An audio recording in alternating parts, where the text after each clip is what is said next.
welcome back to the show. Catherine mentioned flurries in the forecast. Well, that is true, and we have to prepare for winter. And when you're an older adult, there are other things that you have to consider as well. And joining me is family caregiving expert Stephanie Erickson. Welcome to the show. Great to have you here. Thanks, Derek. Thanks for, matching perfectly today for our interview. Our communication this morning worked. Worked out perfectly.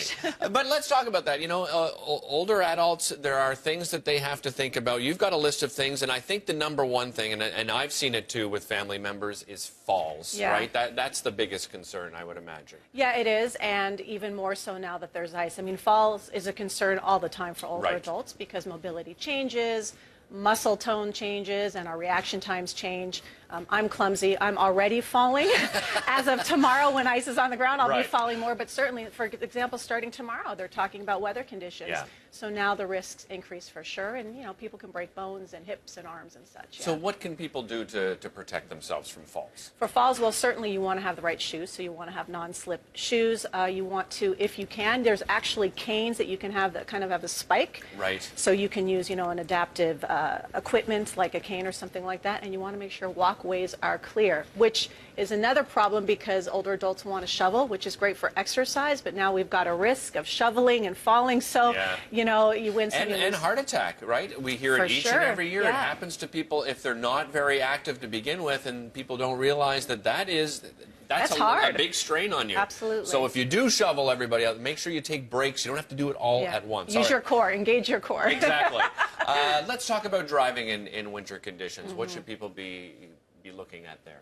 Well, I think one of the biggest concerns is what can happen with an older adult's body because they can't regulate body temperature the same. So obviously, ice, snow, visibility can increase the chances of accidents and such, but that's for everybody. Of course. But what can happen for an older adult is if there's an accident, if they're stranded on the side of the road, now we're at risk of hypothermia and frostbite because we're not regulating temperatures. So, I suggest that there's GPS tracking systems, like you can put something in the insert of your shoe, so that you know where somebody is. Okay. I have one on my husband.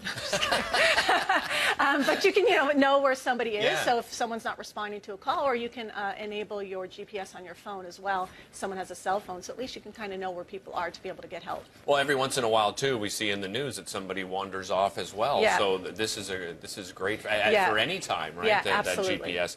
Let's talk about isolation because this can happen to quite a bit of older adults. Yeah, and as the weather changes, people are less likely to go out. I don't know what it's like in your neighborhood, but I say goodbye to my neighbors in about December, and then in April we all see each other again. No, it's true. Yeah. Even in the downtown core, I live downtown, but I see it even here. Absolutely. People aren't out as much. Exactly, and so then with isolation, you have an increased risk of depression because for us, we're working, so we're still getting interaction. But if you're home all the time and now not taking your walk as you normally do, seeing your neighbors, those little things make a difference. So you can become depressed, which is not good for anybody, but certainly not for an older adult. And we're also talking about diet implications as well because... How so? Because eating is a social thing. So a lot of older adults, that is their activity. They go to the mall or they go to the Tim Hortons and they have some interaction and eat a more well-balanced meal. Well, when you're at home and isolated, that's not going to happen in the same way. Well, let's talk about what family members should be doing in this case.